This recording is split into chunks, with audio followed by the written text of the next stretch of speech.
Hey everybody, you are watching Conversations in Pop Culture, and I am your host, Andrew Davis. And before I introduce my guest, I do want to remind people that you need to support what you love and what you want to see more of, and you actually need to financially support it, whether that is this show, obviously Chris's board game and comics that he's doing, or hell, if it's corporate Disney, I personally do not care.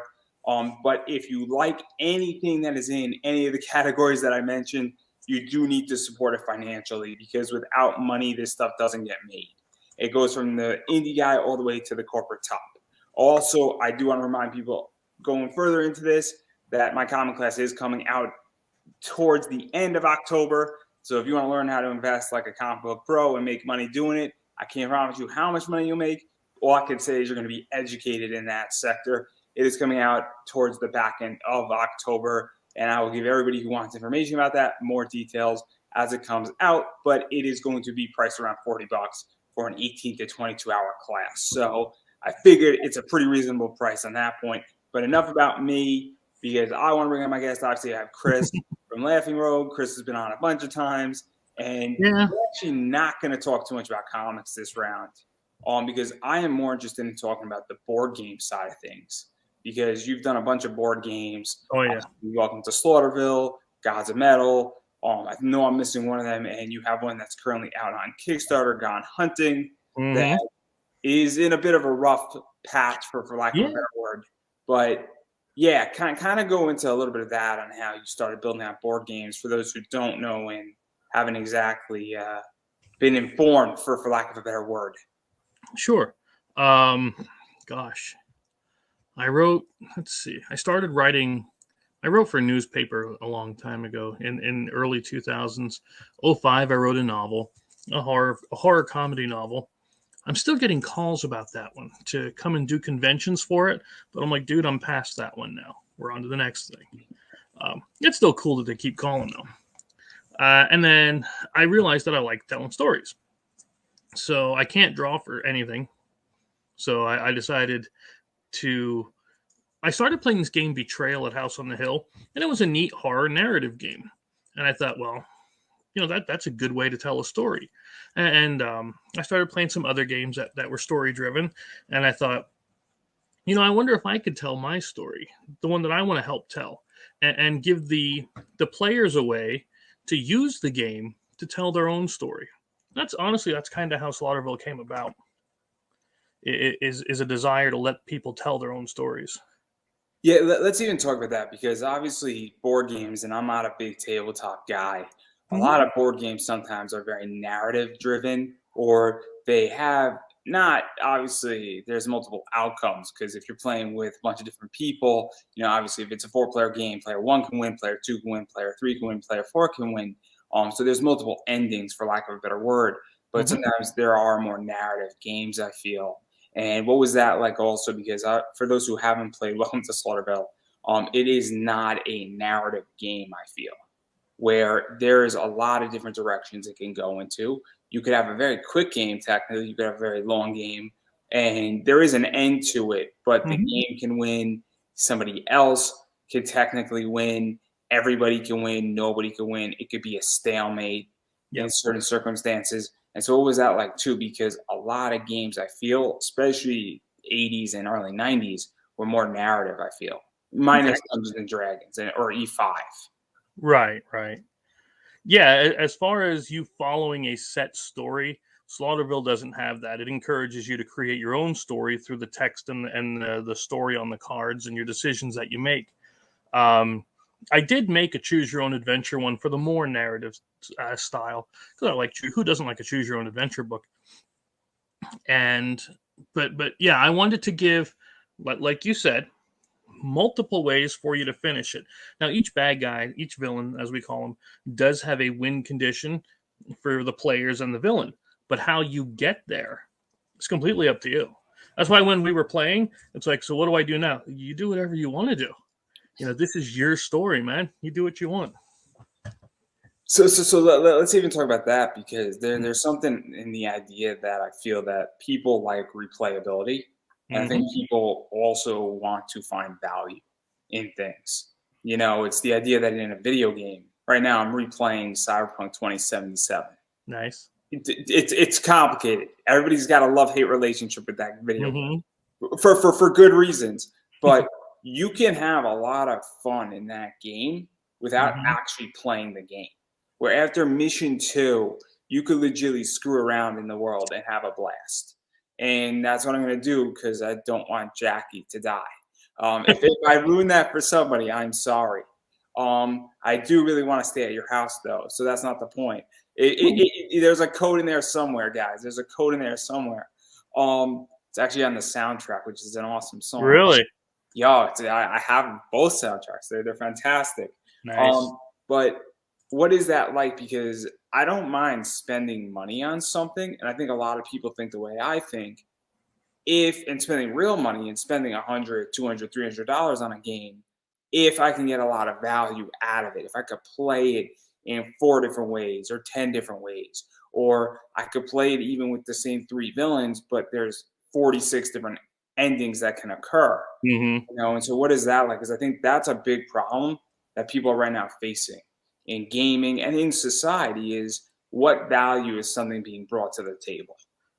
Right. And that was something I did take into account for every game I do, for all of them. It is that idea of value, because again, like, brutal honesty, it's getting into recession time, right?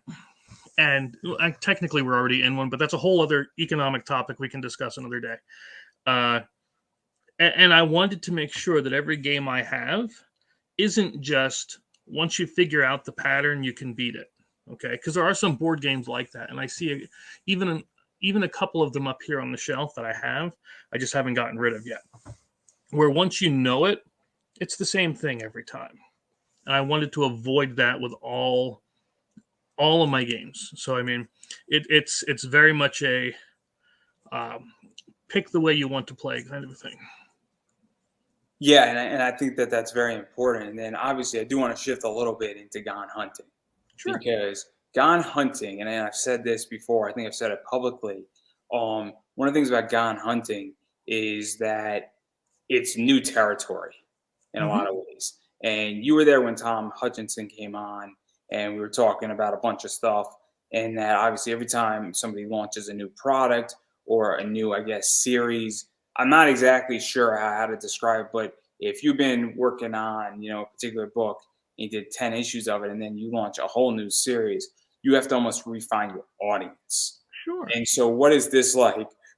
Because Welcome to Slaughterville has an audience. Mm-hmm. It's easier now. Obviously, you built that audience over years and going to cons, and also it being a horror game, and it being closer, really like a cousin or a second cousin, I feel, to D&D. While Gone Hunting is not even in the same universe as, D&D or Welcome to Slaughterville. Doesn't mean that, there can't ever be a connection between the two. But obviously, what is this like? Because it's a brand new area for sure. you. And it was kind of the same, honestly, as when I started writing the comics. Because even though it was a Slaughterville comic, there's not, and it was a shocker to me at first, but there wasn't a lot of crossover between comics and board games. They do not cross over a lot. But yeah, people look at the hunting part, and some of them have had words about the fact that it's hunting, and they get all offended at hunting things. We're going to talk about that. Yeah, but some people are just not into that genre. Like, if you're into the horror, that doesn't mean you're going to be into one. My thing is, if you're into good gameplay, the theme shouldn't matter. But I get that it does. I like themes too. Let's even talk about that, because this is one of the things, and obviously I've had discussions about this, where sometimes you don't feel comfortable in a certain circumstance, right? Mm-hmm. So everybody has, something where they're like, yo, I don't feel comfortable in that store. For instance, I don't feel comfortable on this platform. I don't feel comfortable on TikTok. Because if you actually read their terms and services, it's terrifying. It is truly terrifying. And if you don't believe me, read their terms of service. They actually record how you type. And they could technically identify you on how you type from TikTok, which is crazy stupid. Cool, but terrifying. At the same time, They could technically listen in on a bunch of other apps too, if they really wanted to. Truly terrifying. I don't feel so comfortable on TikTok for that reason. And so, what is that like though? But I do respect what TikTok has done, and I do appreciate it on a technology level. Sure. So, I am curious, what is this like for you? Because this is a big problem I feel where people have a hard time saying, "Look, this is well written, but it's not for me." Right. And I guess separating a game's metric from what's in the game. If that makes any sense. It's kind of like, if you took an engine out of a car and you're a BMW guy and you hate Audi, but you took the BMW and the Audi engine out, it would be very interesting. And you can, so I don't know if I'm connecting on that, but what is that like for you even to get that backlash? Because I think it's a little ridiculous. I understand. Again, there's some people that just don't like the hunting part of it. They're dead set against killing animals, but I'm like, you're not really, killing an animal here. It's honestly cardboard and dice at the end of it. But there's themes of games that I'm not a fan of, and I don't play just because it's not my thing. And I understand where they're coming from. But honestly, if they like exploration style games, because that's what you're doing, you're exploring this hunting ground, you're discovering it yourself, and it's a lighthearted competitive game. We called it family friendly because there's nothing in there that's going to be brutal. Like honestly, games of Monopoly can end in murder. That's why I will never play it. I hate Monopoly with an all fiery passion. Never play it. Never. But this one is a competitive game that, it's all right. You missed. So what? It happens all the time. It's. Let's even go into that too, because obviously, we're in a very political time as a country, as a nation, as an entity, humanity. I think is in a very complicated time right now. Politically, and it's not just the U.S. I mean, look at Italy. Italy is a disaster, and I don't say that to it's not an Italian joke. Their politics and their parties, I mean, it is messed up. Look at the UK; it's also very messed up politically in the UK right now. Minus the Queen dying, but the Queen dying, God help us. God save the King. So we have to start saying that. We have to start saying that. We have to get used to it. I'm sorry, everybody. But there's been a real pushback, I feel, with guns. Anything to do with guns. Yeah. People, is constantly at war still. They're very upset about a lot of things. People are also very much, I think, coming into the idea that you have, I think, Burger King has like the Impossible Whopper. Starbucks has an Impossible thing. It's actually pretty tasty. But and then probably McDonald's has something. And so what is this like too? Because it is political, and anybody who sees anything that's an easy target, I feel, is like, I don't want to be around this, and it's easy to walk away from it or not be involved in it or say, look, this is not for me. And so what is that like? Because I hate to say it, but when you have a game called Gone Hunting, I don't think it'd be interpreted as anything else. Right. Now imagine if I took the same mechanisms, right, of the exploration, and I made it fantasy. Okay, so now instead of going out to hunt animals, you're going out to find treasures. You're going out to discover clues for quests. It's the same mechanism, right? You're still discovering the land. You're still going out to find these things, and instead of rolling to hunt and kill, you're rolling to match the lock on the treasure chest, right? So you're picking locks. Honestly, it's the same game with a different reskinned theme on the top of it. And would it be more receptive? Yeah, sure, probably. But God damn it, I like hunting. I wanted a hunting game. But there isn't one that exists. So I wanted it, so I made it. Welcome. So let's even go into this too, because at this point, and this is just my take on stuff, and I said we weren't going to talk too much about comics today. I love comics. I think that this is a little bit relevant, where a lot of stuff that's going on in media collectively, I feel is a reskin. Legitly. I mean, some of it's obvious. When they remade Resident Evil 2 for the Xbox, that was a complete reskin.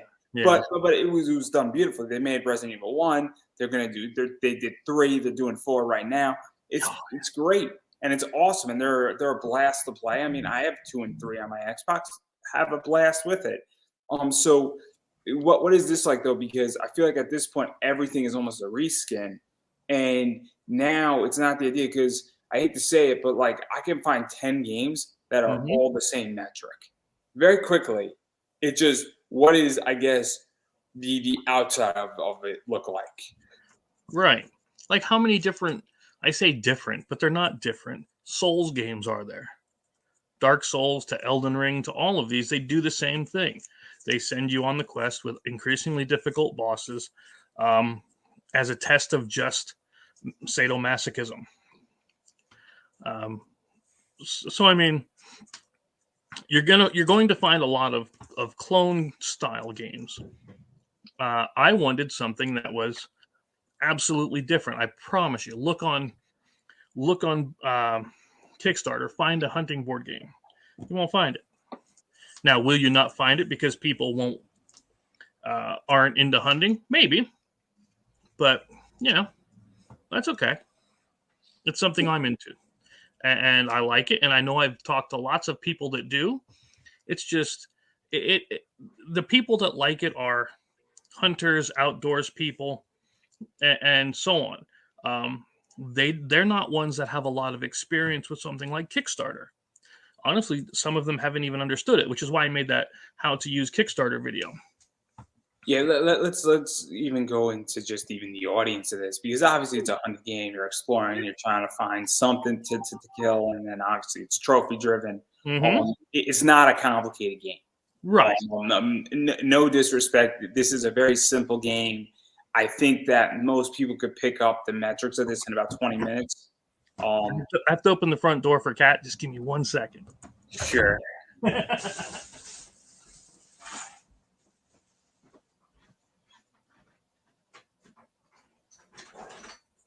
Go. I do have Kyle Willis's ad still up, I think. Oh, nice.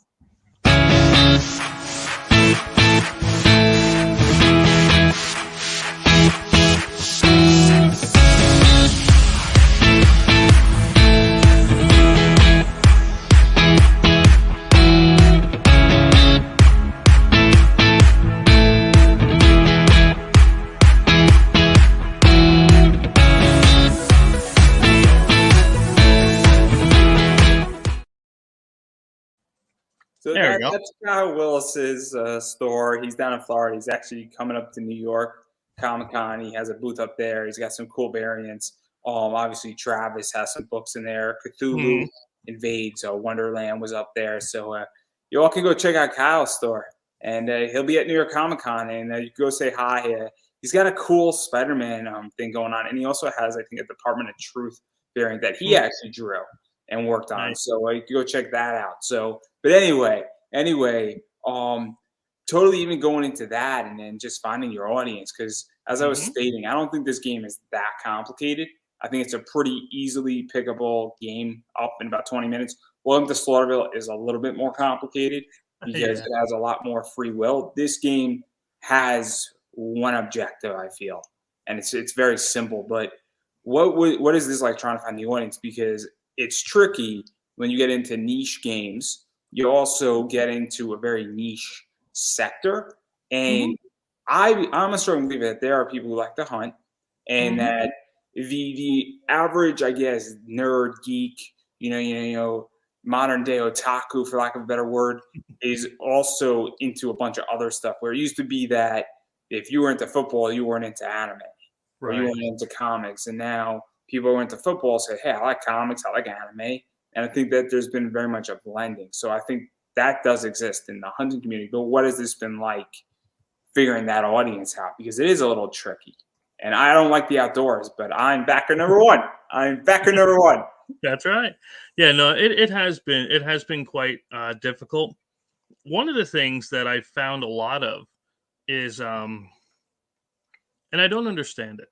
Okay, when I post in some of the independent creators sites, right? The same people that are begging you to find and promote and back their things are ones that will actually leave comments on, and they'll say things like, no, do not like, I don't do hunting, stuff like this. And I'm like, then just fella, if you're not going to share it, you're not going to leave something positive, move on. Okay? I don't come on your, well, anyway, as a good Christian, I'm just going to sit here and not say what I was about to. No. This is interesting because this is what happened to me, right? And this is what happened to me on my Kickstarter, is that people felt they had to, in my opinion, correct me. Mm-hmm. It's a nice way to put it. And my friend Tyler Carpenter said what it is that they can't stand. Some of these people can't stand somebody in comics or board games making money or running something a certain way. I don't mean to boost my ego, but this is the only logical thing that I can think of, is that regardless of whether I make money with my show or not, when I'm doing 4, 5, 6 interviews a week and I'm having voice actors on, I'm having professional wrestlers on, I'm doing top comic people, I'm doing indie, I have relationships with people, I get really talented cosplayers on, I think certain people are like, man, I don't understand how he does it. Mm-hmm. And I think they can't stand this idea of saying, oh, snap, that's a great idea. And so I think what it is that I think people, for whatever reason, they got something going on, or they're pissed because like, man, this game looks cool, seems awesome, but they want to put you down because they feel that they need to put you down in order for them to rise up. And they're not wrong to the idea that you're all competing for money, because let's be realistic. I have X amount of money. Openly, I just got a job, and now I'm actually calculating between health insurance and my 401k and expenditures, how much money I bring in and how much money I could actually have on fun. And if 4 projects are great, but I can only buy 1, those 4 are competing. So they're not wrong on the competition and having to beat somebody out for your dollar, but you don't have to put somebody down to do it. And that's how I view it. I view it as a correcting moment, they feel. Right. But what is that like? Because it's taken me about almost 10 months to figure out what happened in January, and it's taken me speaking to a lot of people, and I'm realizing that I think that's what it is, and people just got pissed, and I think people are pissed off, and they're like, man, that's kind of a really good idea, and you're gonna hit a niche, and now they can't steal it because you did it, if that makes sense. Like, nobody can steal the fact that I was a successful podcast on Kickstarter, and other people have tried to do it, and I know a bunch of people who have, and they failed. So, but what is this like? Because it's weird to me too, in a lot of ways. What I did was, for those comments, this is how I handled it. I told go. No, I didn't say that. I just simply said, you haven't played it yet. Have you even checked out the campaign? It's a competitive game, sure, but it's a lighthearted competitive game. You're not actually killing animals. Here's the link to go check it out. Here's some videos on us actually playing it. Do that and then come back and talk. You know how many people have come back and responded? Not a damn one. Not a damn one. Because they don't want to take the time. As Barnesy said, it's jealousy. They don't want to take the time to actually research something. They just want to try to knock something else down that they're not a fan of. Well, Schleck the Bippy. That means suck my... No, don't. Yes, dear. So I mean, because I think this is a big problem right now in Kickstarter world, where there's people who want to attack and they want to watch the world burn, and I think that's an issue, and I think it's the idea that also what I'm finding just in my world is that the people who want to watch the world burn, they really don't want to participate. They usually don't have a good idea. Usually their projects aren't doing too hot. Usually, it doesn't mean always. Some people are just miserable human beings. Regardless of no matter how many successes they have, they're just miserable human beings. And some people have 0 success and they're the happiest people in the world. And people are also mixed, where people could be having a rough day for whatever reason. But, it's so confusing to me, because people say support indie, right? That was the biggest thing 2 years ago. And, now I don't see support indie ever. And the same people, I'm like, but this is hypocritical, and we have to call out Mm-hmm. hypocrisy. I mean, we have to call out bad actors, and you don't have to publicly shame them, but you all talk about the idea of, hey, support indie, you know, and a lot of these people are now getting publishing deals, and it's weird because they seem to have forgotten where they've come from. Yeah. And so I don't get it either. And, you know, it's Well, the idea that the golden rule, right? If you got nothing nice to say to me, just move on. yeah. And like Barnes said, they're thinking that hunting is just killing. It's not.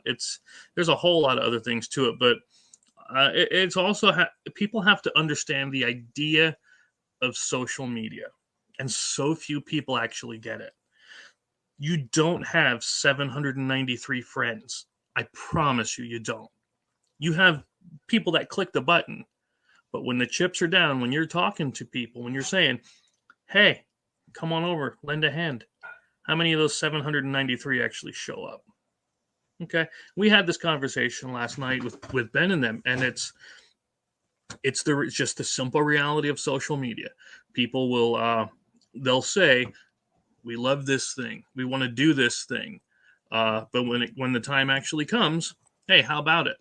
Nobody's there. Well, very It's few. interesting. It's interesting. I mean, Sure. I've done in the cosplay world, I've actually looked at a bunch of cosplayers. You can actually look at their metrics and Yeah. understand things. And I've spoken about this before on social media, and I think it's super interesting. You have all these people who, before COVID, weren't working together, and now they're doing collabs because their audiences have dwindled, their engagement has Mm-hmm. dwindled, and I disagree with somebody in particular on one of the top cosplayers. I actually think her stock is Jessica Nigeri. I don't think she is as powerful and as influential as she used to be. I Sure. think that she has actually lost stature. And I think she lost stature for a few reasons. She disappeared for a year. When Mm-hmm. you disappear for a year and you had about 20 posts over the year before, when you were having like 3 or 4 posts a day, Mm-hmm. your audience is gonna not be there for you. And she has 4 million Instagram followers, but you look at her metrics, you know, if she gets 100,000 likes, that is nothing on a percentage. That is Yeah. nothing. I would rather have 10,000 people liking my Instagram and have 5,000 likes because I have a bigger percentage. It's the same thing with my sponsor that happened, where Mm-hmm. I don't have a big audience. There's no question about that. But I had the right audience. And so my rate of return and my ROI was Mm-hmm. so much greater than anything else that anybody could have ever expected, and it was intentional what I did. So I just think that, people really don't get it. They don't understand. And also I think people look at things where it's just complicated in that regard. But I think social media is not an accurate metric No. for anything anymore. No, you can figure about 1% of anybody that's your friend on a social media to be actually actively engaged. But what I found, what I've done with the horror stuff is I've built that up since 2015, 2013, right around there, to the point where when I put out a horror game, people are there for it. I've just got to redo that now with the hunting side or with any other game that I make, because I have other games that I'm going to be coming out with. Plus, again, the theme and educating the audience. How do you find it? How do you use the Kickstarter thing? So yeah, and it's going to be a big process. Will I have to relaunch this? I don't know. Maybe I'll just fund it myself and just sell it that way. You can very easily change the concept to horror. Oh, you could. That's what I already. Dear, I was already talking about this earlier. Yeah. Thank you. I mean, because, and this is the other thing too that obviously you mentioned about, relaunching it and whatnot. I mean, I think that's the other thing too, that sometimes if you launch something, that doesn't mean you cannot not relaunch it. I mean, this was one of the things that happened on my campaign. I was like, look, if I got to relaunch it, I'm going to relaunch it. Or, I tried and I gave it my best shot, and I'll move forward anyway, and I'll figure out a different idea on how to do something, and something will come about, and that'll be fine in that regard. But even still, let's even talk about the other side of this, where doing it by yourself and having the control over it, because that's one of the things that I'm analyzing right now, is that do I really want to go in and open up the floodgate, or do I want to have more of a choice for my projects? And this is why, like, if I ever do a comic, there's never ever going to be, I'm going to draw you into my book, because I don't want to have to draw you into my book. To me, it's giving up too much ground, in my opinion. But I'm curious how you feel about that, because I would imagine that if you do this yourself, while it'll suck and you'll take a bullet, no pun intended here, walked right into that one. You're also going to have a lot more control over this process. Sure. And that's honestly, two things quick before we go. I don't know who the Facebook user is in the comment thing. I can't see their name, but that's exactly the point I was trying to make. It's like I did with the horror thing. I built the fan base, or with the comics, I built the fan base where I talk to people, and you get out there and you talk to people. I just have to get out with more hunting people and show them how to find the game. Yeah, and like I said, making friends is awesome, but you're going to find out who's really there. But what were you saying again?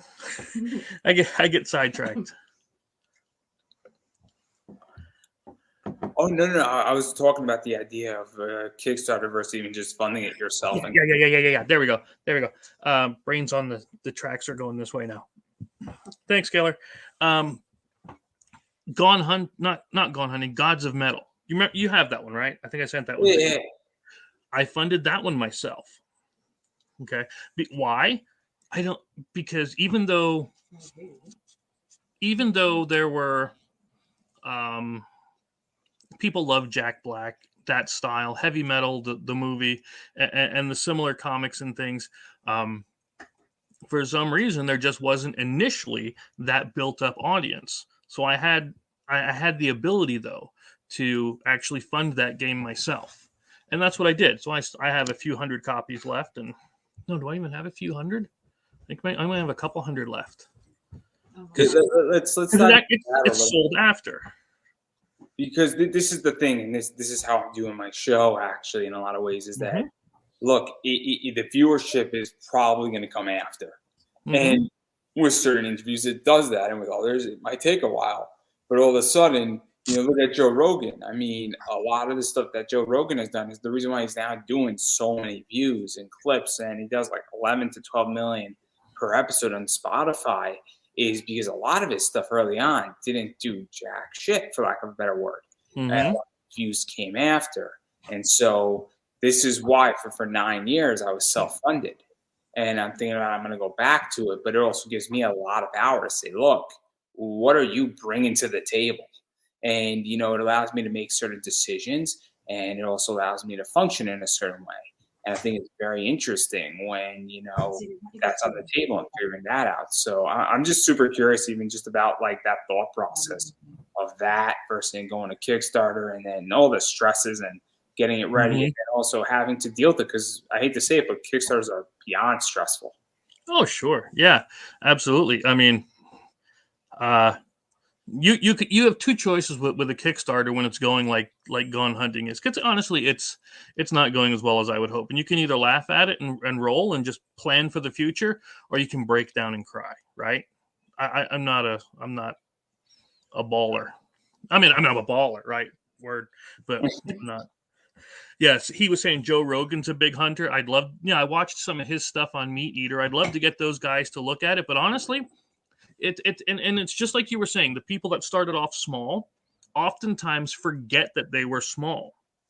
Yeah, and you have to definitely get that support in, and reaching out to those people now that they've gotten their clout, if you will, they tend to not want to look into the little guy anymore. So, I mean, it does make building an audience, and especially this specific genre, pretty difficult. Yeah, no, audience building is impossible. And then also, I would like to get to the spot where I don't need Kickstarter, but it's just not there yet. Yeah, no. I thought I was going to be there a lot sooner too. And I mean, my whole thing with Kickstarter, and it's also a mentality that at some point people do the make 100. I want to do a make 25. So I will open up 25 spots, and the whole purpose of that Kickstarter, maybe I'll do it in January, is that, look, it's 25 open spots for people who I'm not going to look at, and we'll call it the Discovery Gauntlet. Actually, I can't do that. That's actually a Beyond Wrestling thing. But we'll call it like something clever. We'll call it like, rookies, or we'll call it the Rookie League or something like that, where if I'm not you're not big enough for me, or you're out there, or you don't think that I'm going to pay attention, because I do, unfortunately, not to sound like an asshole when I say this, but, sometimes something doesn't interest me and I'm not going to look at it, or I get booked. And I'll open up 25 spots and almost have like, you've been discovered, or you could buy in for like $5 because, but at the same time, I view Kickstarter almost as a seed round. I don't view Kickstarter as the main round, because I believe in sales afterwards. I believe that if you have a comic, the way you make your real money in it is that you have exclusives. You have your own exclusive. You have your own ideas with it. Obviously you bring it to cons, you get into a distributor. I think board games are similar, where, I feel like in a board game, the Kickstarter should be the first print or pre-print, essentially.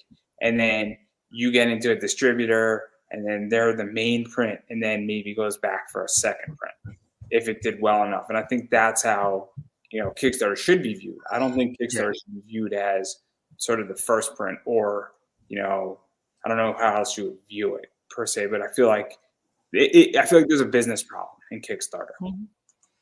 And what I like to do a lot is I usually give a $10 discount on the retail price.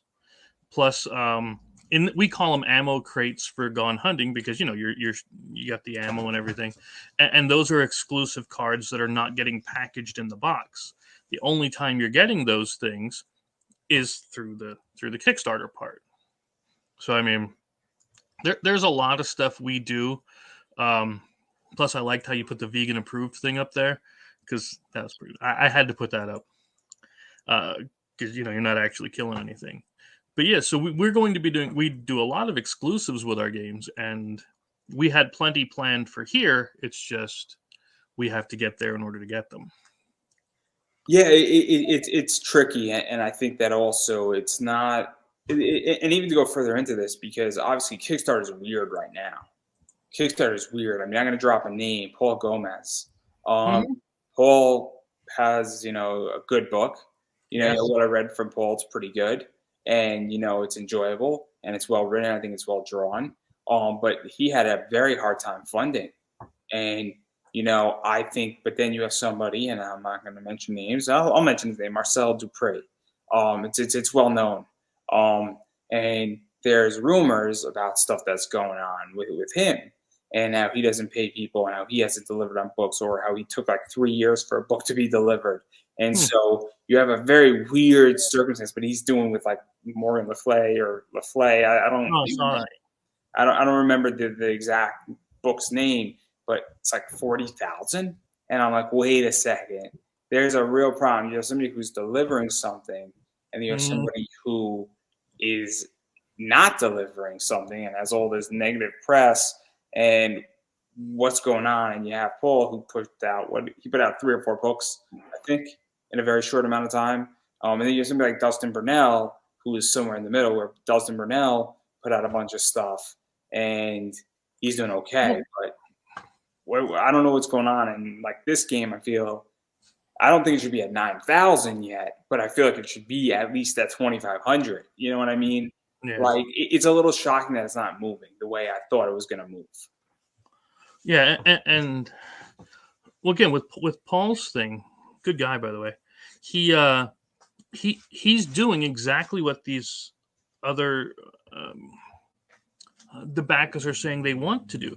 Have a good book drawn, right? There's definitely good art on it. I've seen it, and have it at a good price point. Something that's below comparable, and still I don't understand why he had a harder time reaching towards funding.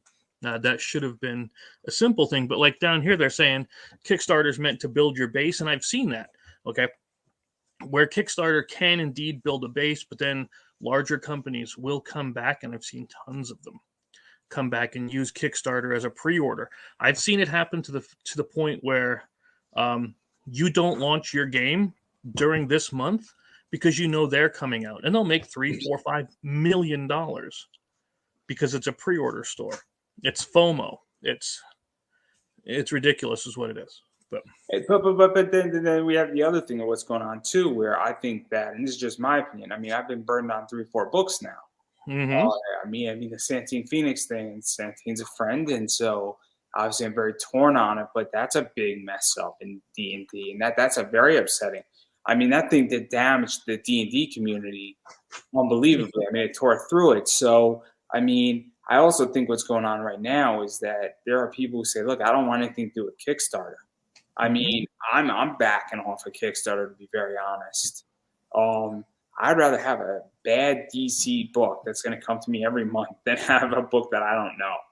really, So I'm because when you've been burned on like $600 in a very short amount of time, you know, if I can get a bad $4 book, what do I care? I'm still going to get it. It goes back to the idea that any law is better than no law. Doesn't matter if the law is a good law or a bad law. It's still a law. It's still order. And I think that's where I'm at. I can't be the only one who thinks like this. But again, you know, I think that's part of the Kickstarter problem right now too. Said they got to bail. But that's how I feel. But I think that it's really interesting because obviously I ran mine, and you know it was rough, and you know obviously this is not easy. This one, I'm very disappointed. I really wanted this game. I mean, I really did, and I can't be the only one who wanted this game. But like, what is that even like? Because obviously you've done really well with Welcome to Slaughterville. And you did decent with the graphic novels, and that was a little bit of a struggle, but I feel like it's starting to sort of get its foothold a little bit. Yeah.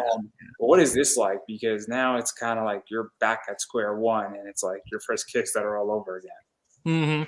And it was the same with Gone Hunting, or not Gone, with Gods of Metal, right? Now I had a little bit of crossover with The Cult, which was the Choose Your Own Adventure one, because it was still a horror theme, and we had Slaughterville promos in it. So that was a help there. But yeah, and that's what it's going to be. It's going to be a lot of let's get this out in front of the. It's great to be out in front of the board game community with it, right? But a lot of the board game community isn't a hunter, so I'm going to have to switch my focus now and focus on trying to build the audience with the hunting community. You got to go where the market is, you know? Yeah. And what is that like too? Because I think this is one of the things that people don't understand. And I'm going to be honest with you, probably later this month, talking a lot about stuff that's going to get me in some trouble. And it's going to make me a lot more enemies than friends. But you kind of sometimes have to go to where your audience is and also indoctrinate an audience. So I play in the investor space. So when I launch my class, I'm not going into the comic book world. I have no desire to start there. I have a desire to start in finance. And so I used to do a bunch of financial shows. I used to do like 1 or 2 a week. And there was a reason why.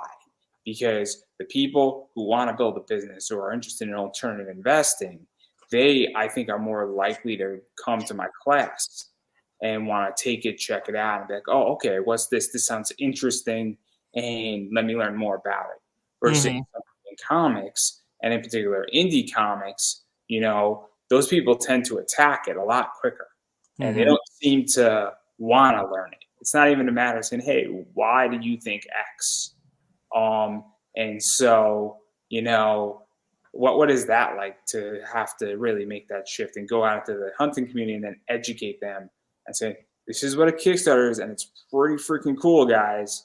And, you know, because nothing, and I hate to stereotype hunters, but if you never heard of Kickstarter and you're shooting a buck, I mean, you're like, what's a Kickstarter? Is that like a new, you know, Yep. on your gun. Like, not to make somebody sound ignorant, but it kind of, goes to that, I think, a little bit. But no, again, that's why I made that video on how to back a Kickstarter, is because they may not know. I've had a lot of people that have been in the hunting community part who said, I just don't know how to do it. Okay, here's how you go about it. Here's how you do it. And we even showed them on we did it live. We did a whole stream with it, and we did it that way. But it's going to have to be trying to find those, much like you do, right? But with hunting, those podcasts that are open to having people on. I was a guy that thought Kickstarter was a part on a dirt bike. Yeah, and that's just it. People don't know. I've had people pull money out of their pocket and say, "Can I buy this now?" I'm like, I can't. It's got to go through Kickstarter. What's that? And then, so people are willing to buy it. It's just you have to get it in front of them in this community. And I think honestly that may have to be the way we end up going with it, is just get the sucker printed and get it over here. So let me ask a question. Let me just throw something out to you. I mean, are you opposed to taking it a different route where having the game out front center, biting the bullet, and funding it yourself, and then potentially almost doing expansion packs and booster packs on Kickstarter? Because once you have, I feel like, somebody in, having the base game, it almost, I feel like, makes sense. And maybe that's where even the whole gaming community misses something, Right. One of the things about Catan that's great is Catan has all these booster packs. And so once you get the base Catan set, then you can, start adding stuff to it, and then it just expands it. And, I feel like, that's may or may not be the whole thing. I mean, you can do a whole Gone Hunting zombie style.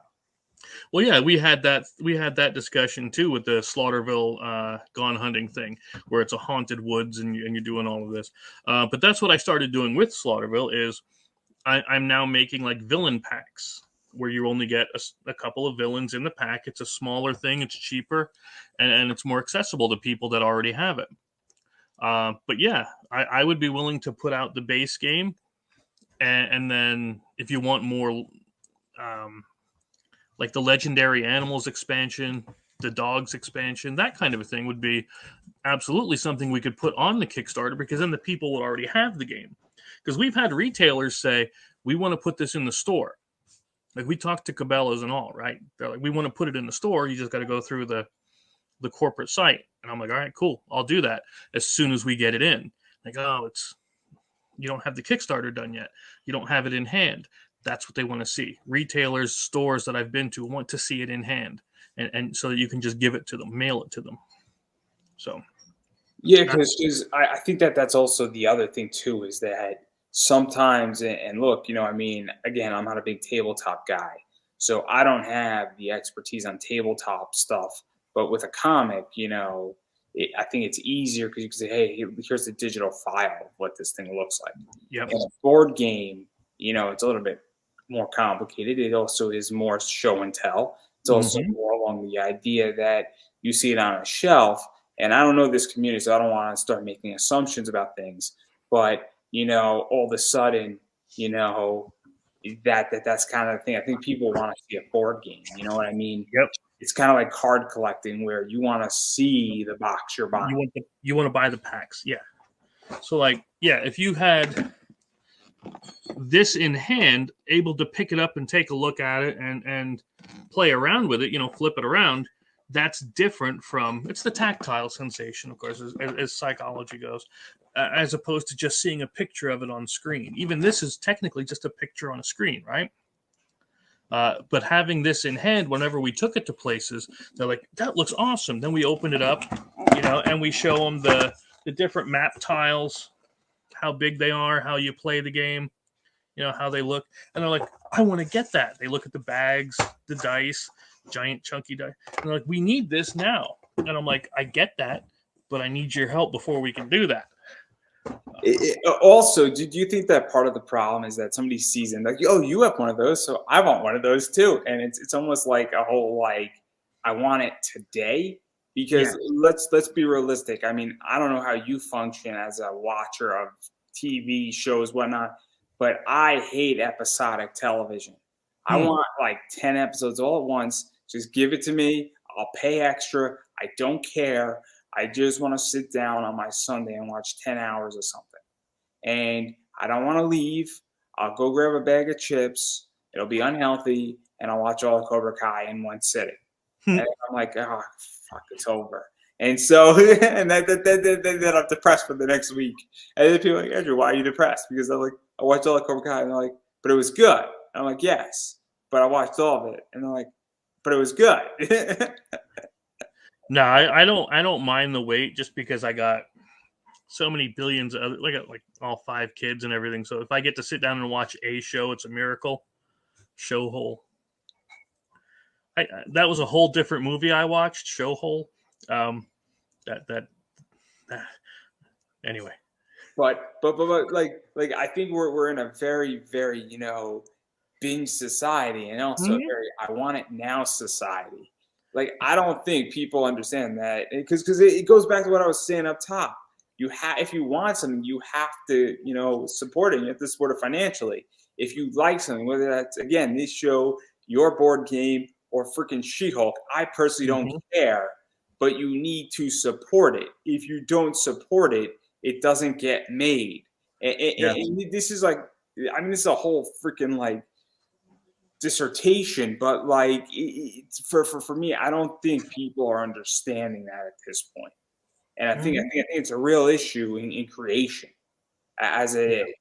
And so I think that's what it really comes down to, in my opinion, is that this is a problem where people don't understand that, hey, you need to give me money. You need to give me $50 today so I make this game, and then we send it to you later. And send it to us later, and then it becomes a pre-order. And then I just think that for whatever reason, people just it's a hard concept to wrap around. And honestly, it's also a lot to ask. If you really think about it, it really is a lot to ask. And it's amazing that Kickstarter has lasted this long because that is a big ask in a lot of ways. It's a lot of trust too, I feel. Yeah. Well, and that's the thing. I've had a few, I think 5 or 6 out of the 190, I think I'm at. Yeah, 191 that I backed, okay, that have ghosted, and that does suck. Especially when you're doing it at the $50 level or higher kind of a thing, But they can look back. They know I'm here all the time. They can see that I've sent each and every one of the things that I've had, I don't know what else to say about that. It's a thing you got to trust somebody, and if you're not gonna, if that's not something you can do, I'm really sorry to see you go. Wait for the game to come out. But if we don't get the help, it's not going to come out. Yeah, I think it's a big complicated thing. I think that what is. I think a lot of people don't understand that. I mean, look, I know somebody who just barely funded, and it's just complicated. And I think that right now we're going into a weird time period where Kickstarter's algorithms are not the same. Facebook's algorithms are not the same. I also think that we might have even come out of, I guess, the Kickstarter boom per se. Yeah. I think there's also more competition on. I mean, I could tell you that 3 years ago, there was a lot less shows out there. There was a lot less podcasts out there. There's a lot less media out there. And now there's a fuck ton of media. And I'm not saying all of it's good. I'm not saying all of it's bad, but it's clearly there is more airtime than people. And it's an issue. And so I just think that's part of it as well. And so, I mean, I'm curious how you feel about all that. Even just what does the road for a creator look like on Kickstarter for anything, I feel? Because it has changed, I feel. And maybe it's just we're in one of those cycles and that in 3 years from now, it's going to be a hell of a lot easier. Or it could be that we're now going left and we're going to go down this path for a while and then we're going to turn right again. Or it's going to straighten itself out, but it might be a 2-year haul. Yeah. That's kind of honestly where I see it going is it's going to be not on pause for a little while, but it's going to be slowed down for a little bit, maybe about 2 years or so, I would say. And honestly, if you look at the gaming side of it right now, you're going to see 90% of it is STL files, which is for 3D printing. If for those that don't know, or you're going to see D&D modules, because the 5e compatible system is free to produce from, and so making these modules for Dungeons and Dragons, Pathfinder, and all of that is much cheaper to sell a PDF than to print a whole book and get everything. So that's what's mostly out there now. And then big licensed products. then you have, I myself have tried to get licensed products, but they move slow, or they move slowly. Sorry, proper grammar and all. Like for instance, Miss Lori being sitting there, she knows my love for the Beavis and Butthead franchise. I've talked to Mike Judge about it, and I've put the feelers out to MTV Paramount Plus about getting that license. That's been a couple of weeks now, and I still haven't heard anything back. And honestly, don't expect to for another month. So yeah, licensed properties are going to usually do well. It's the original creator-owned ones that people are less likely to back, because they see the licensed one as having more legitimacy because it's a licensed. But let's even talk about that, because one of the things that's super interesting right now is that obviously things are going on with IDW, big licensed products. I mean, they're losing Transformers.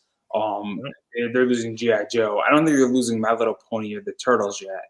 I know they're not losing Star Trek for a little bit of time as well, but it is crystal clear that with IDW, they put out Kanto. I think they got a Scott Snyder book. They got a few other people's, really, and they're now starting to move to creator-owned projects and original projects. So what is that like? Because I feel like at this point, one of the things that I think is shifting is this idea of stepping away from, things that are licensed. Yeah. I think they are diminishing. And I think that it's not like tomorrow they're going to diminish, where Star Trek still sells, but I don't think it's selling as well as it used to. Well, you have to look at also why is IDW losing it? What are those there? I can't see from back there. Oh, okay, yeah, nice. Or if you take one of my favorite recent books was Savage Avengers. Never thought I would get a book where you had Conan, Wolverine, and the Punisher together with Venom, right? And I don't know who wrote it, because I didn't pay attention to that. But I actually enjoyed that whole series. Now Marvel's lost the Conan license. The owners are going to be producing books themselves. So I mean, yeah, it's. I don't know. Plus, see, and here's the thing. Those big companies, and I say big, can afford to lose on products because they have the other ones to back them up. Yeah, I mean, they can afford to take a chance. They make money in other ways. So if you don't make a certain amount of money on Turtles, you can, make it up somewhere else, or you get a winner like Kanto. Kanto is a $1 billion property. Is a $1 billion plus property. No question about it. There's a Kanto movie coming. There's 4, there's actually 5 different Kanto series. And they're going to make Kanto 1, Kanto 2, Kanto 3 easy. Those movies are going to do $1 billion. Easy. It's perfect. It's the Wizard of Oz, the Tin Man Wizard of Oz meets Dante's Inferno. Nice. It's in a children's book. It is an utterly brilliant series, and I'm not just saying that because I have a 9.8 signed book by CBCS. I'm saying it because it's a brilliant book. I am biased though slightly. It's not for sale, so don't ask. Legitimately, somebody offered me $1,500, I wouldn't take it. Nice.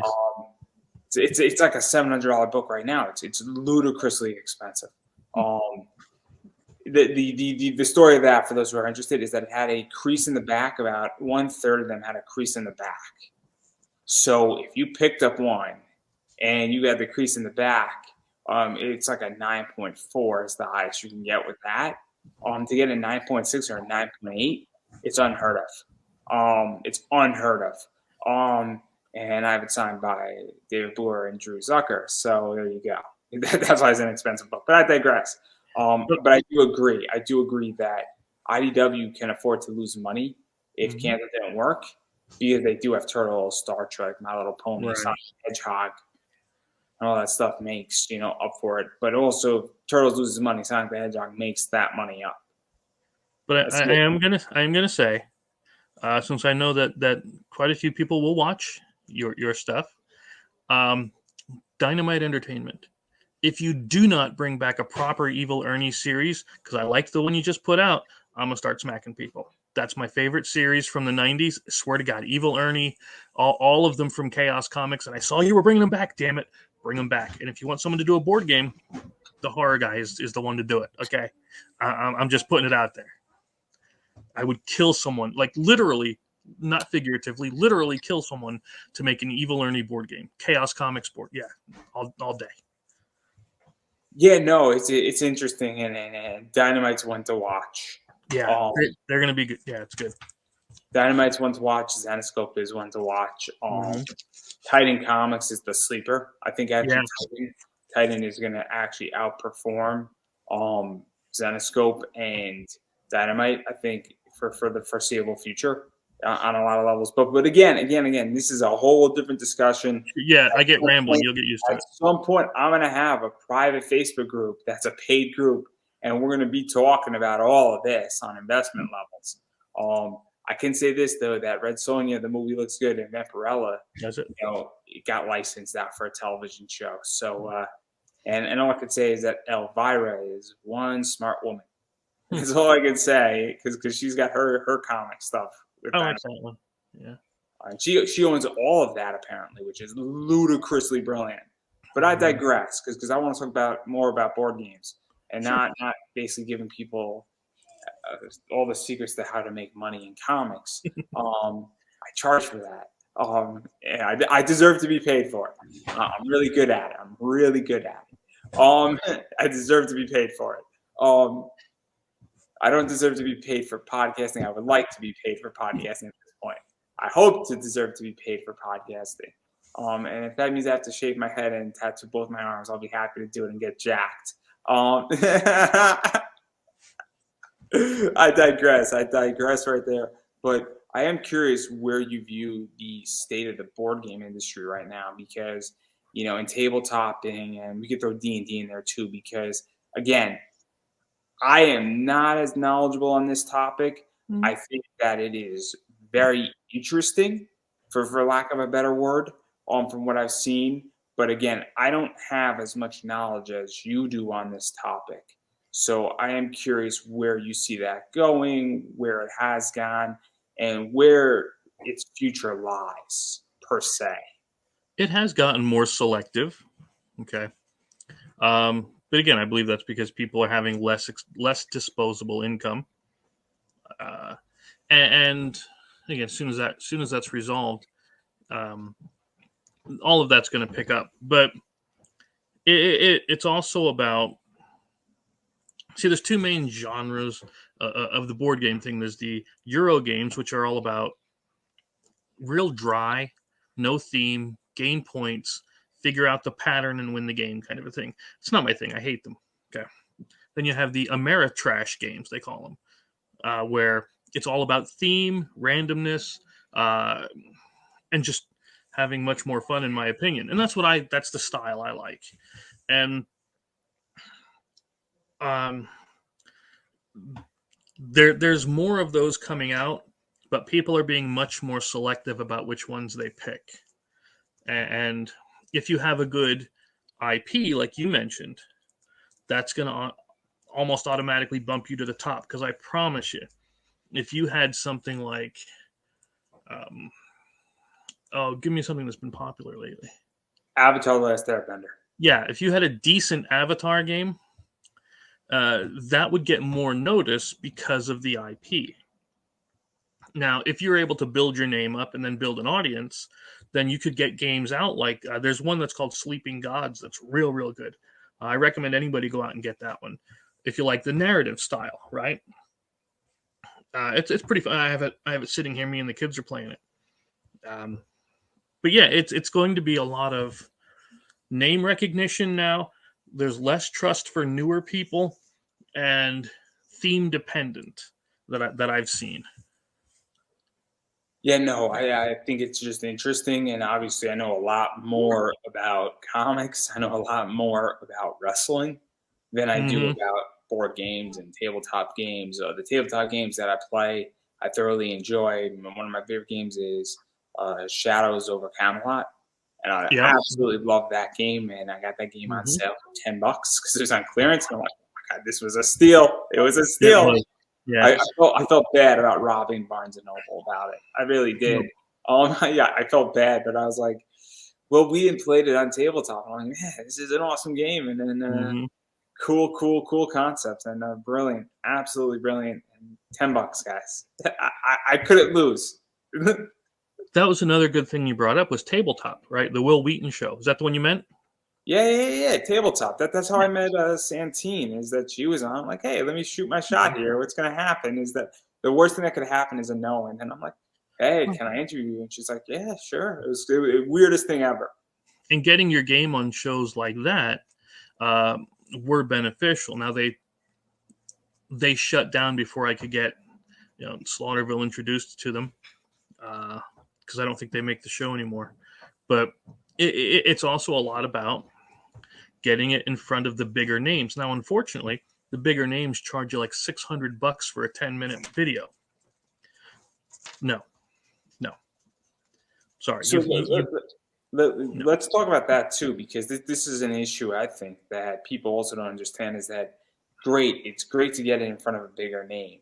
And I Mhm. don't mean to be mean to Will Wheaton, but he's great and it's influential and be get in front of a lot of people. But I also think that people don't understand exposure on also a smaller level, where Mhm. there's a theory where, I mean, one of my favorite movies of all time is Moneyball. And Moneyball's basic concept, in case anybody didn't see it, is that the Oakland A's got gutted. And they needed to make up a certain batting average and number to win.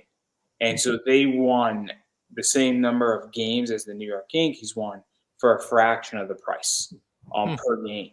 And so I think that's something that creators actually need to really realize and analyze, just saying, okay, how do I make up the aggregate if I can't get in front of a big name or I don't have somebody like EVS or I can't think of Yeah. their person, how do I make up that aggregate and how do I reverse engineer it? And that could be a lot of ways how you reverse engineer it.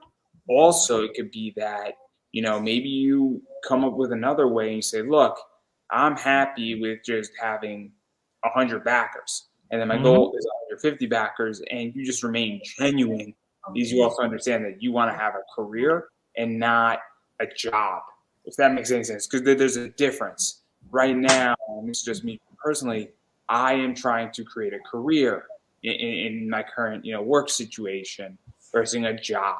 And there's a difference between those two. And I think a lot of creators don't understand that. Where Mhm. if you're on 50 shows like this, talking about Gone Hunting or talking about Slaughterville, it might have the exact same effect as you getting a 10-minute video, or it might have a bigger effect because now you're everywhere. Now you have 50 balls in play Yep. versus one.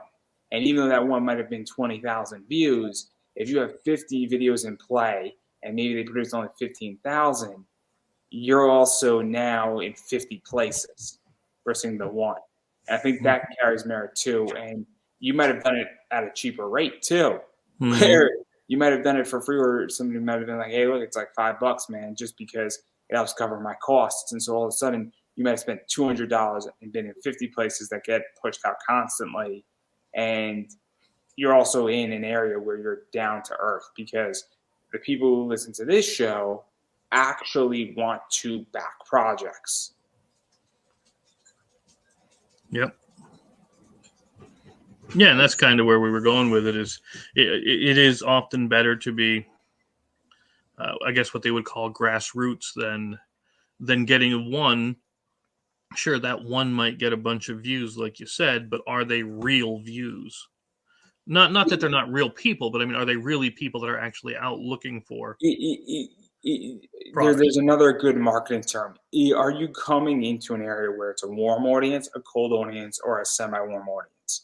And it also comes into the idea of, what type of, situation is it? Is the audience, friendly? Are they more open? Things like that Hmm. matter. It's also the idea that you have to look at ROI. Hmm. So sometimes you just might want to be on somebody's show.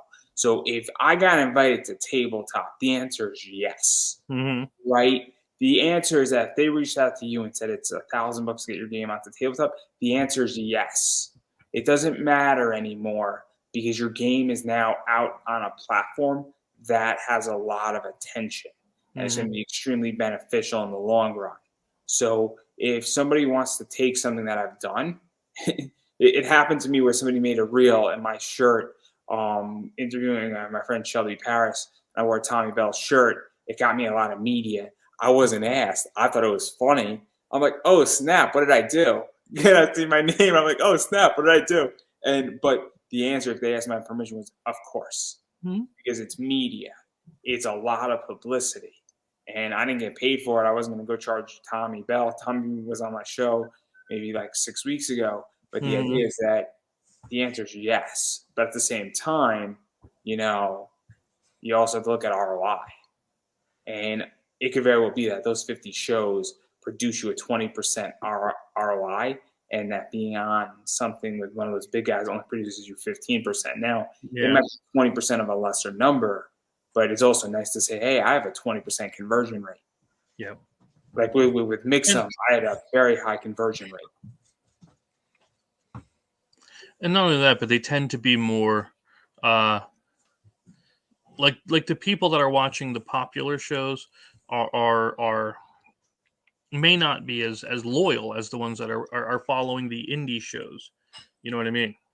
That they're more into the hobby stuff, whether it's comics, whether it's miniature painting, whether it's whatever you have. I'm Okay. going to paint this little tree over here. It's a happy tree. I have all my mini paints and everything sitting here. So I mean, I've never done a painting show because I'm not good at it, but I like doing it. I'm just not good at It's it. a happy tree over here. It's a happy tree. I love Bob Ross. I love Bob Yes, Ross. When you're and, having and a bad day, and there is a Bob Ross board game, believe it or not. yeah. Oh, of course there is. There's a Bob Ross like Pop Funko set. There's a Yeah, Deadpool Bob Ross. That is funny. That is funny, and that is just brilliant. That is just brilliant. Okay. and if anybody can get the Beavis and Butthead Funkos, I'd be impressed. Because That's just so funny. Deadpool Bob Ross. That's just funny. yeah, But anyway, off I'm gonna look track. that up. I'm looking that up. Obviously, a lot of stuff's going on with you. We didn't even go through half the rewards because I'm lazy and I'm tired. That's Um, just but I know there's the game. I know that yep, there's a puzzle. I think yeah, that there is some Slaughterville stuff in there. yeah. There's probably some expansion pack with this game too. I think that you get the puzzle in the game. Um, and obviously, there's a lot of other stuff going on with this. And so, it could be backed, it cannot be backed. Correct me if I'm wrong. Even if it doesn't get funded, you can still shoot out updates to everybody who backed it, right? So Yeah, obviously, you could keep people informed if you take a different route. If you go Indiegogo, if you come back in 6 weeks from now and say, "Hey, look, let's shoot for something else," you come back maybe in March. yeah. Just get past the Christmas cycle because let's be Next, realistic. Kickstarter in October is rough. Technically, it's brutal. It's not brutal in November. mhm. November, the first 2 weeks are okay, but come December, it's tough. It's tough. And then come first 2 weeks in January, it's tough. You see tons of, and I made the mistake once of launching in October-ish, and you see a lot of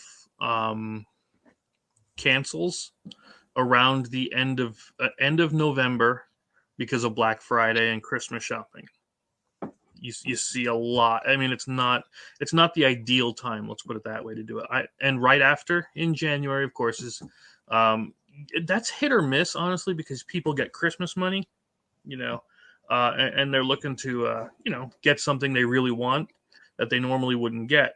I do good on eBay. Yeah. Right after Christmas, I do great on eBay. But it's a little bit different because I'm in a collectible comic market, and somebody gets Christmas money, and then they're like, "Yo, can you send me my book?" And he's like, "Don't send it yet. Don't send it. I'm still shopping." I'm like, "You let me know when you're good." Yeah. Because anytime somebody wants to spend more money with me, hey, you take as much time as you need. We close at 7. Yeah. Right. But continue, please. But yeah, end of January, February is a good time where not a lot of people are trying to fund then. Plus, it's around tax time. But I mean, there's a whole thing that I've mapped out where it's the best times to launch. Usually, I mean, the only advantage in October is that everybody's doing Kicktober. And so there's a lot of projects, there's a lot of ability to cross promote, but But there's a lot of projects. I don't know how effective cross promotion is. It'd be because at this point, when somebody says, "Oh, we have a digital book," I've read every single person's book there. You don't have anything of value to me. Hell, you give me a digital bundle pack. Newsflash, I haven't opened up one of them ever.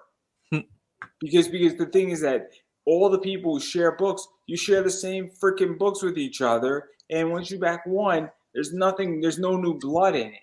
There's nothing special. If they were smart, they would have something that's going to come out on Kickstarter. They'd give me 8 pages of it.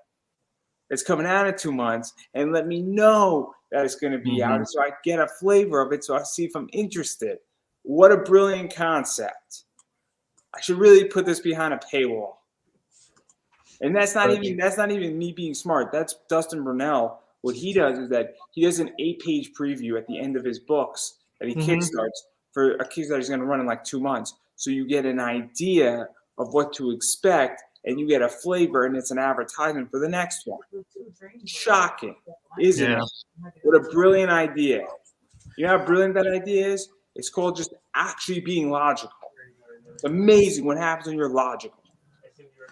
Speaking of shocking, Path of the Pale Rider issue 2 is now funding on Kickstarter, and I'd appreciate you going out to support your guest tomorrow. She's getting a whole interview. Stop promoting her. She's getting a whole interview. Just really, just no. She's getting a whole interview. We're gonna build a reel tonight. Really, Chris? Really? Yeah.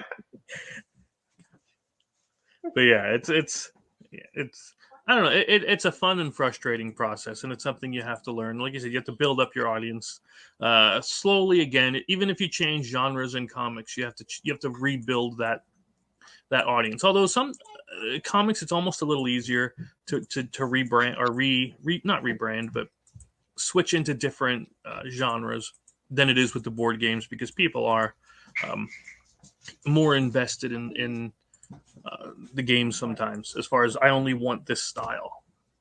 I also think comics are also becoming somewhat like alcohol right now.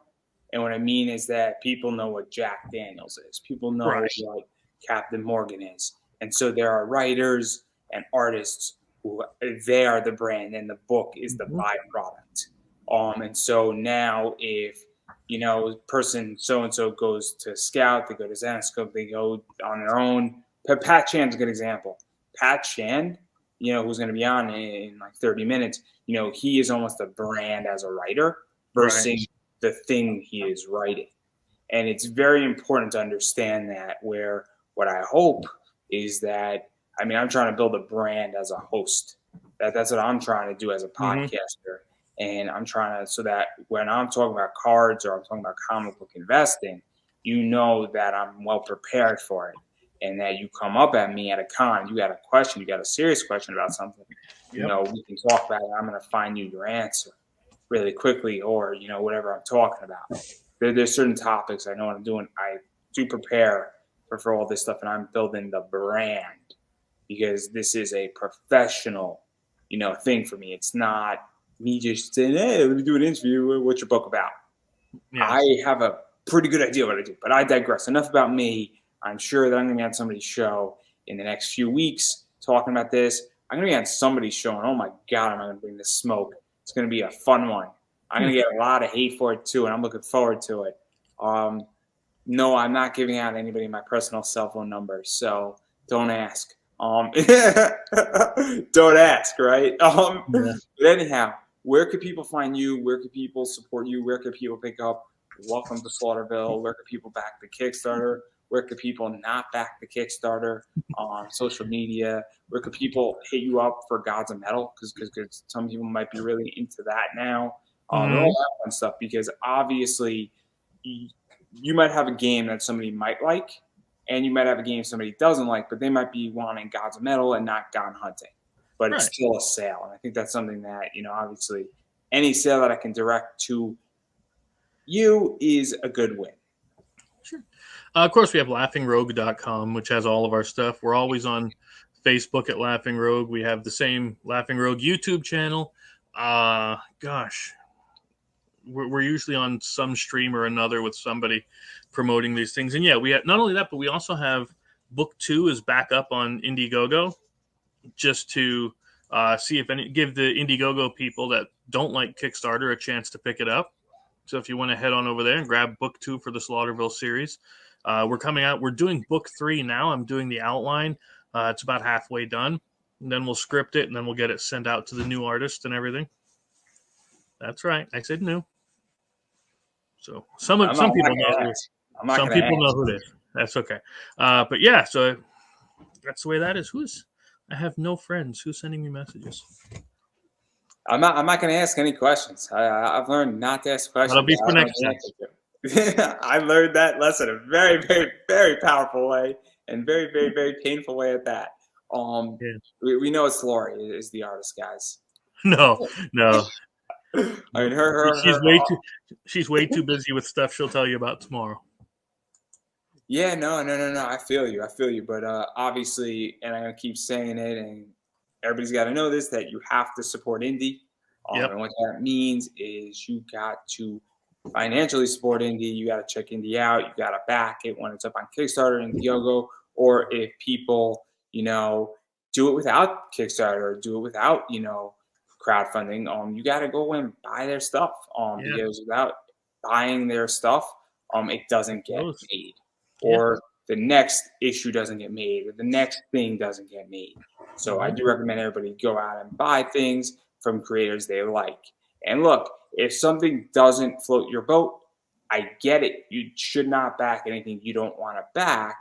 But at the same time, if you're like, man, this thing looks awesome, but I don't want to back it, and then it disappears, well, don't come crying to me. Is the whole point there, because, well, there you go. And by the way, this applies not just on indie. This applies on everything. Mm-hmm. So again, I'll go back to what I said at the top of the show. Whether it's this show, it's Chris's board games or his comics, or it's Disney and She-Hulk. I don't care. But if you love She-Hulk, you should go and be paying for Disney Plus. You should not be pirating it. Or better yet, you should go buy a She-Hulk shirt from the Disney store if you really love it. If you really want to see another season of it, or you want to see more of that character. I'm not saying if you hate it, you should not buy it. I'm just saying that you got to put your money where your mouth is. I purposely picked She-Hulk for a reason. Yeah. It's you either love it or you hate it. Mm-hmm. That's the reason why I picked it. But I digress on that. I am psyched about seeing Wolverine and Deadpool, though. I want to see what they do with that. It's going to be fascinating. It's going to be super interesting. And I just want to make this as a PSA here. Apparently, Velma is a lesbian in the Scooby-Doo movie. That's a whole boatload of discussions. Disney apparently owns the Dragon Ball Z live action side. They now are streaming Bleach. And I'm not going to touch any of that. That's it. Up to everybody. I do want to say, though, that if Warner Brothers and I think Netflix and Capcom want to get together and work with me, I will voluntarily, for free, write the Scooby-Doo Resident Evil crossover.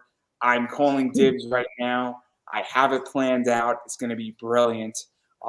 It's going to be brilliant. Shaggy and Wesker, guys. Shaggy and Wesker are going to be teamed up. It's going to be great. It's going to be epic because it's brilliant. It's just brilliant. But I digress right there. I'm going to quickly promote my stuff here.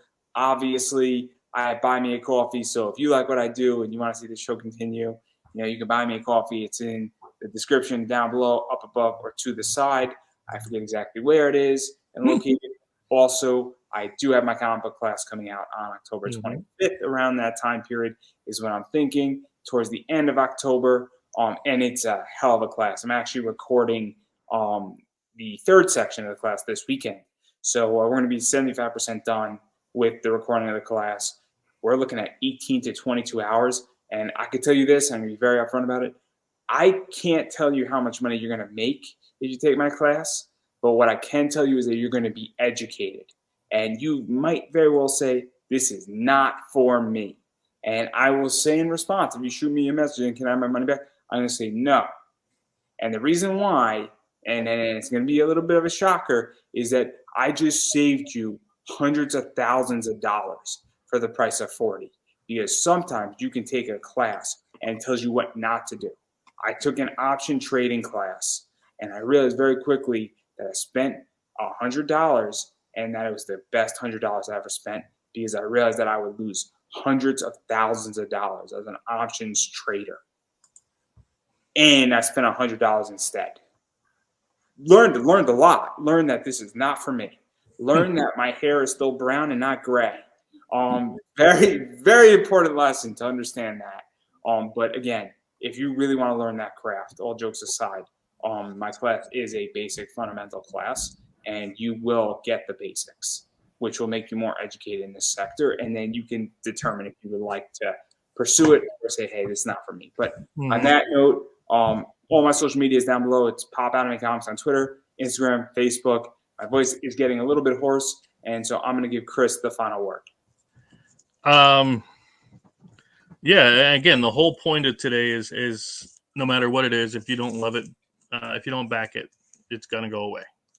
So, I mean, pick what you love, go after it, and then you help out people. Well, right. I don't think I could have said that any better myself. So, everybody, that is a wrap.